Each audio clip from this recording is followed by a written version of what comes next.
happen to this headland over time? Arnold and Johnson, come on, pay attention. What's going to happen to the headland over time? It's being attacked from all directions. So eventually, the waves are going to try to straighten out the coastline.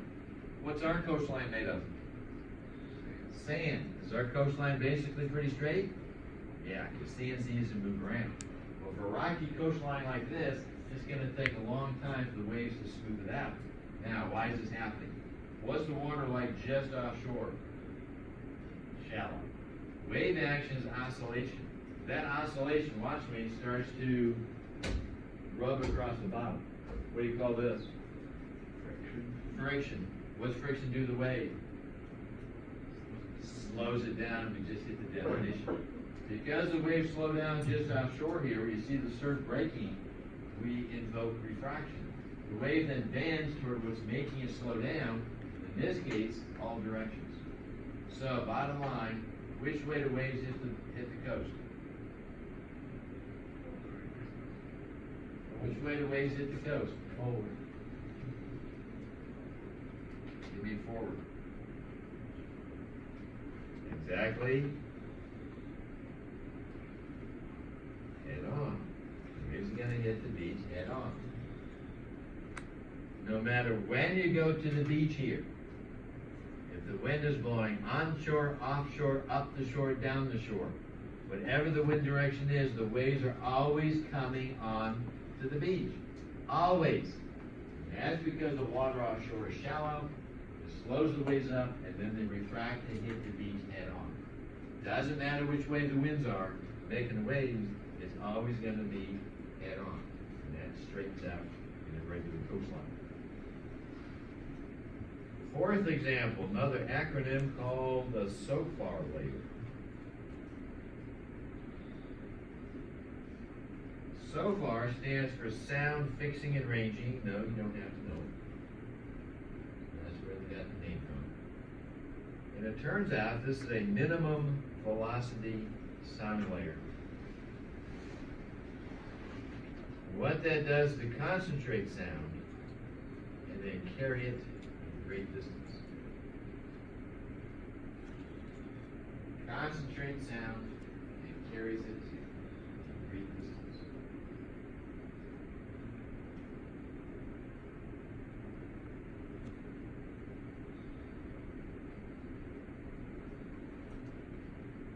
Some people said, well, this would be a great way to communicate.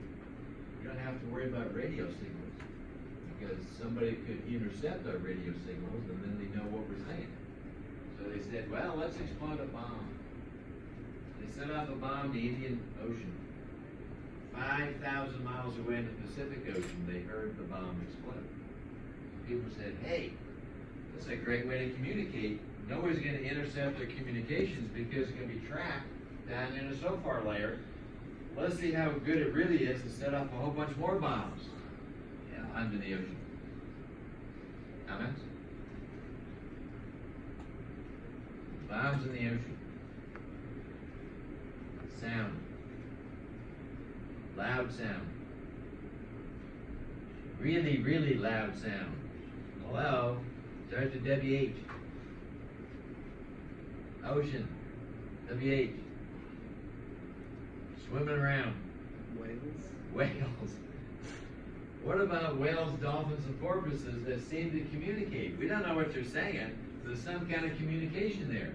We can wipe out their hearing and wipe out the whales. Did you see the Star Trek movie where they had to come back from the future to the present because an alien spacecraft in the future that was speaking whale, and there was no more whales left on Earth, so they had to come back here and get one and take it to the future? You people need to get out more. So anyway, the rest of the world says, no, let's hold off here. This seems like it's going to be too dangerous. However, you may have heard about 2 years ago, they think the U.S. Navy was exploding bombs underwater just off Daytona Beach. And they were apparently checking out some of this. It was hush-hush exactly why. They think they're doing this.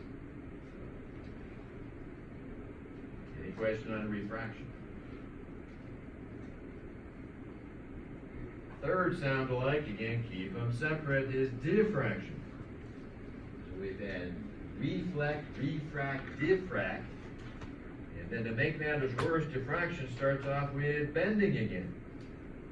But this time the bending, the slight change in direction is different, is bending around the edge of an object and spreading out.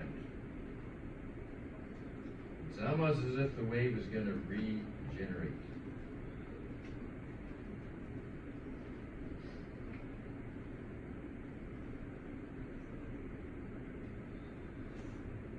So what kind of difference are we getting now between these two?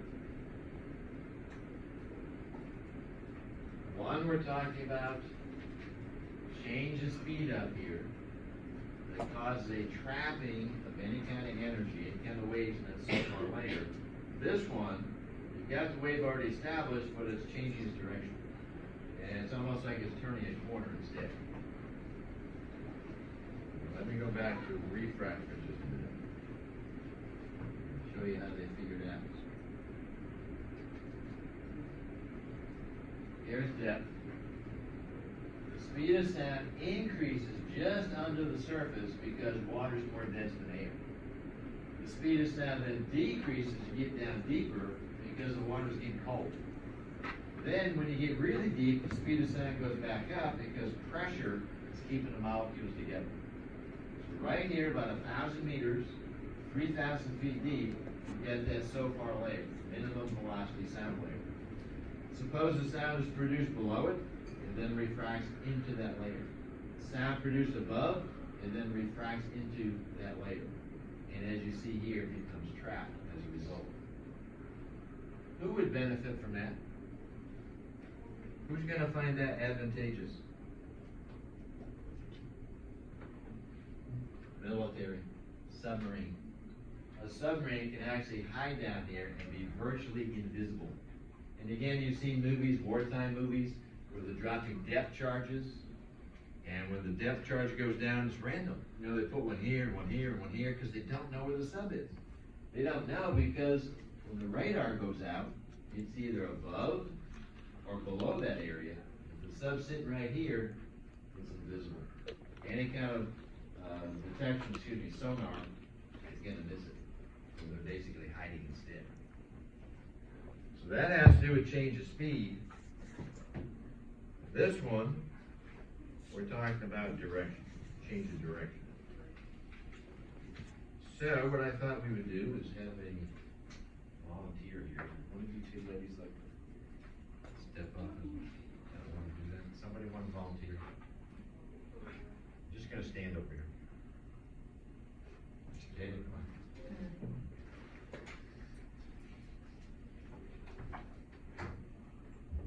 All right, just stand over there out of sight.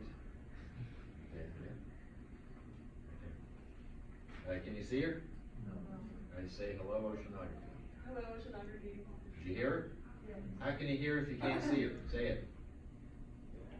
Diffraction. The sun's bouncing off the mean of TV, otherwise her voice comes around the corner here, spreads back out, regenerates, and you hear her.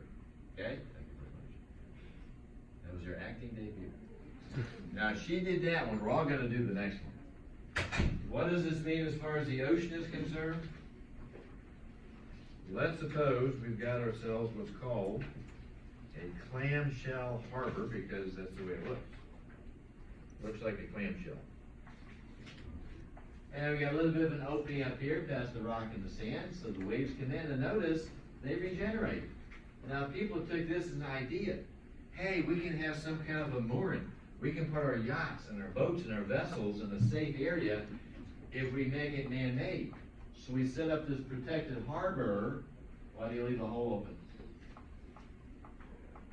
So the boats can go in and out, but look, the waves regenerate. So if you try to protect your vessels from the big waves out in the open ocean, did it work? Be careful. Did it work? What kind of waves are going to come through?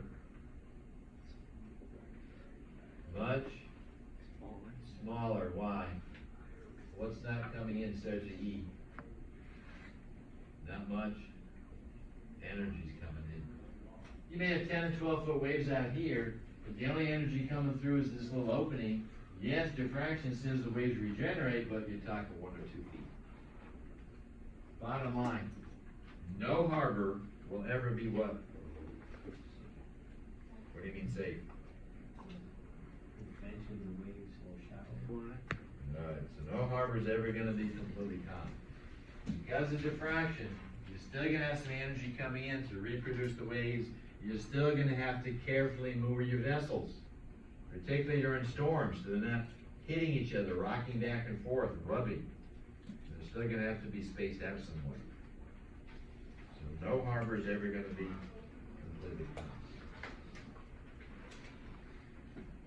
Now, the fourth one, the only term that does not sound like the others is interference.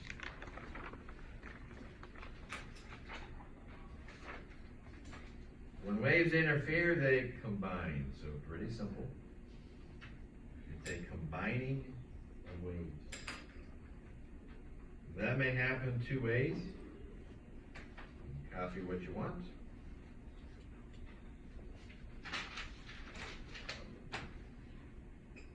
Waves may come together constructively, which means they add to each other, or they may come together destructively, meaning they're canceling each other. So this is a wave tank. Waves are coming out to the left here, and you get two openings where you see the white dashes. The force of the water go through the two openings, and on the other side, they start to interfere. Constructive interference is where we're putting a crest on top of a crest. That's the bright white and the dark black. A crest on top of a crest is a really big crest. And a trough into another trough is a really deep trough. But they can also come through destructive. That's these gray lines you see radiating out here. That's where we're putting a crest into a trough. We're putting a trough onto a crest and wipes the waves out. Putting a crest into a trough, you just get flat water. So we get these rays coming out of destructive interference. The bright white and black is constructive interference. The waves are combining differently depending how they actually come together. So we're all going to do this one. Don't get embarrassed. Nobody's watching us now. We're all in this together. Everybody, hand. Now, scissor stop. What you're going to do, you're going to close one eye. Hold your fingers apart just barely to let a little bit of light through. Hold up your other eye and look at one of these ceiling lights. You're going to see some horizontal gray lines between your fingers. So open your fingers just enough, let a little bit of light through, and you see a bunch of horizontal gray lines between your fingers. Yes? You seeing it? Yes? All right. That is destructive interference. Those gray lines, you're actually turning the lights off. There's about 35 banks of light in here, and in those narrow strips, you're getting destructive interference. Next door in the physics lab, they measure the distance between those gray lines. Are light waves big or small? See, they're really small. Then we get no indication of that. You see brightness and darkness, you see different colors, but you don't have any feel for how big the light waves are, so you do something like this. So I hope you saw that, because I'm going to put it in your notes right there. So a nice little pattern set up there, interference pattern, because the wave going through the holes, going through that wave tank, spreading out, and then creating the interference pattern. Well, it turns out this is what oceanographers are using to try to explain something that was thought to be so long impossible. Mariners would come back from the open ocean with their ship wrecked. And they'd say, it's because we hit this really big wave out there in the ocean.